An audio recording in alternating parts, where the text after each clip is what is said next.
हमारे आसपास क्या है, हमारी जीव सृष्टि कैसी है, हमारी पृथ्वी किस पर टिकी है। हमारी पृथ्वी 4 प्रकार से आवरण से बनी है, मृदावरण, जलावरण, वातावरण और जीवावरण। तो उसका सबसे पहला टॉपिक है जो मृदावरण, उसके बारे में हम इस वीडियो में जानेंगे। तो हम पृथ्वी के जिस भाग के ऊपर निवास करते हैं उस भाग को मृदावरण के रूप में पहचाना जाता है। यानी कहा जा रहा है कि हम पृथ्वी के जिस भाग पर निवास यानी रहते हैं उस भाग को मृदावरण के रूप में जाना जाता है। मृद अर्थात मिट्टी और आवरण अर्थात सतह या परत। यानी बोला जा रहा है मृद अर्थात मिट्टी, जमीन और आवरण अर्थात उसके ऊपर जो सतह बनी है। यानी अगर खाली मिट्टी होगी तो हम वहाँ खड़े नहीं रह पाएंगे, लेकिन अगर वो ठोस स्वरूप में होगी तो ही हम वहाँ पर खड़े रह सकते हैं। तो मृद अर्थात मिट्टी और आवरण अर्थात सतह या परत। पृथ्वी की ऊपरी सतह मिट्टी और चट्टान जैसे ठोस पदार्थों का बना हुआ है। यानी जो हमारी मिट्टी की ऊपरी परत है वो मिट्टी, चट्टान और जैसे ठोस पदार्थों यानी कड़क पदार्थों से बनी हुई है, जिसके कारण वह घनावरण या शिलावरण के रूप में पहचानी जाती है। घन यानी एकदम कड़क ठोस पदार्थ होते हैं, तो जो मिट्टी की परत है हमारी वो घनावरण और शिलावरण के रूप में भी यानी पत्थरों की चट्टान की तरह मजबूत पहचानी जाती है। अगर हम पेड़ भी लगाते हैं नॉर्मल तो हमें मिट्टी को पहले खोदना पड़ता है, क्योंकि मिट्टी नरम नहीं है, उसके ऊपर परत बनाई गई है। मिट्टी पत्थरों और चट्टानों से बनी हुई है, तो अगर हम पत्थर और चट्टान निकालेंगे तो जाके हमें मिट्टी पता चलेगा।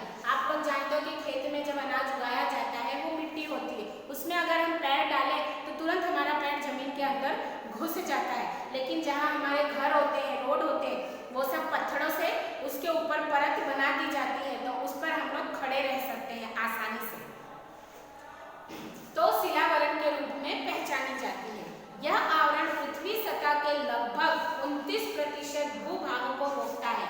यानी बोला जा रहा है कि जो ये मिट्टी का आवरण है ये हमारी पृथ्वी का 29% भाग भू यानी जमीन के भाग को रोकता है। हमारी पृथ्वी है, ये फोटो है, देखो ये हमारी पूरी पृथ्वी है।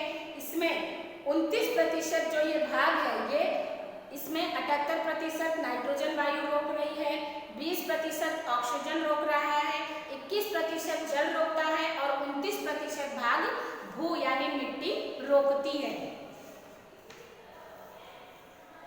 वह लगभग 64 से 100 किलोमीटर जितनी मोटी है। यानी जमीन हमारी, हम जिस पर रहते हैं वो अंदर कितनी है, 64 से 100 किलोमीटर तक मोटी परत है। यह सभी स्थान पर एक समान मोटाई नहीं है। यानी जैसे हम लोग जानते हैं कहीं पर्वत है, कहीं ऊंचा भाग है, कहीं नीचा भाग है, तो जो हमारी जमीन है वो हर जगह एक समान नहीं है, कहीं ऊपर है, कहीं नीचे है, कहीं एकदम नीचे है, तो इस प्रकार से एक समान नहीं है। यह सतह फिर भी अंदर या बाहर एक समान आकार नहीं है। वह लगभग मिट्टी और चट्टान जैसे द्रव्यों की बनी हुई है। द्रव्य यानी चीज, वस्तु। तो कहा जा रहा है जो हमारी मिट्टी, जमीन है, परत है, वह लगभग मिट्टी और चट्टानों जैसे द्रव्यों की बनी हुई है। इस भूभाग यानी इस मिट्टी की जमीन को पर छोटे बड़े पर्वत, पठारी प्रदेश, मैदान आदि आए हुए हैं। यानी कहा जा रहा है कि ये जो जमीन है हमारी जीव सृष्टि है, इसके ऊपर पर्वत भी हैं।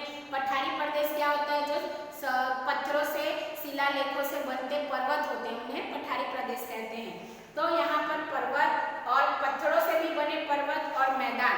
आप लोग जानते हो कि राजस्थान जैसे रेगिस्तान, वहाँ बड़े बड़े मैदान खाली हमारी पृथ्वी पर है। सतह के शुरू करके जैसे जैसे हम गहराई में जाते हैं वैसे वैसे तापमान में वृद्धि होती है। यानी बताया जा रहा है कि परत के नीचे हम जैसे जैसे गहराई में जाते हैं वैसे वैसे ही तापमान में वृद्धि होती है। और आप लोग अब तो बड़े हो गए हो, 7th 8th में पहुंच गए, तो इतना जानते हो कि जैसे जैसे हम ऊपर जाते हैं हमें ऑक्सीजन की कमी होने लगती है, तो वहाँ पर तापमान की कमी होती है। तो उसी प्रकार जैसे जैसे नीचे जाते हैं तो तापमान में वृद्धि यानी गर्मी ज्यादा होती है। पृथ्वी के भूगर्भ में रही हुई चट्टानों के पिघले हुए स्वरूप को मेग्मा या भूरस कहते हैं। यानी पृथ्वी के अंदर, जमीन के अंदर रही हुई चट्टानों के पिघले हुए स्वरूप को क्या कहते हैं? मैग्मा या भूरस कहते हैं।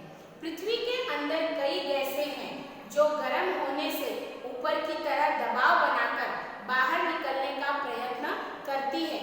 यानी बोला जा रहा है कि पृथ्वी के जमीन के अंदर भी कई प्रकार की गैस है।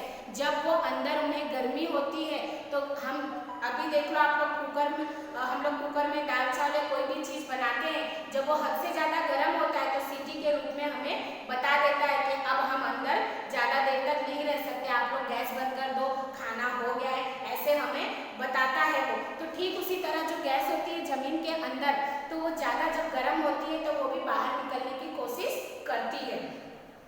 तो इस तरह से गर्मी और दबाव जैसे बल एक दूसरे को संतुलित रखने में सहायक होते हैं। इसलिए तो पृथ्वी की एक सतह फटती नहीं है जहां पर यह संतुलन नहीं बन पाता।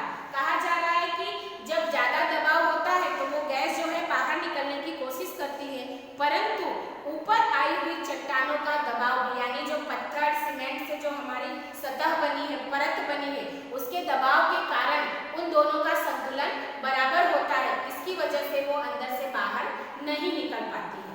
इसलिए तो पृथ्वी की सतह एक फटती नहीं है, यानी इसके कारण ही उनका संतुलन जब बराबर बन जाता है तो पृथ्वी हमारी जमीन फटती नहीं है। जहां पर यह संतुलन नहीं बन पाता वहां की सतह टूट जाती है और ज्वालामुखी फटता है। यानी जहां पर यह संतुलन, आप लोग जानते हो कि ज्यादा जहां रेगिस्तान होता है वहीं पर ज्वालामुखी क्यों होती है?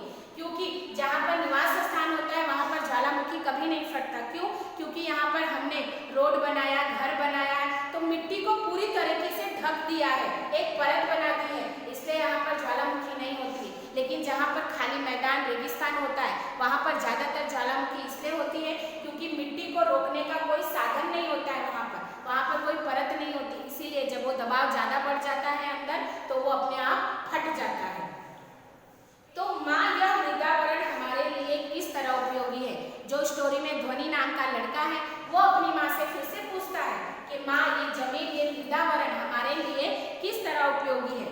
यदि मृदावरण, तो उसकी माँ कहती है, बेटा यदि मृदावरण न होता तो हम अपना मकान किस पर बनाते? पीने का पानी या भोजन के लिए खेती, उद्योग धंधों के लिए आवश्यक खनिज या जंगल, यानी किसी भी बिजनेस के लिए हमें किसी चीज की जरूरत, जैसे अगर हम लोग ने स्टेशनरी की दुकान खोली तो वहां पर हमें रबर, पेंसिल, नोटबुक, बहुत सारी चीजें रखनी पड़ती है। तो अगर हमारी जमीन पर पेड़ पौधे ये सब नहीं होंगे तो ये सारी वस्तुएं कैसे बनेगी?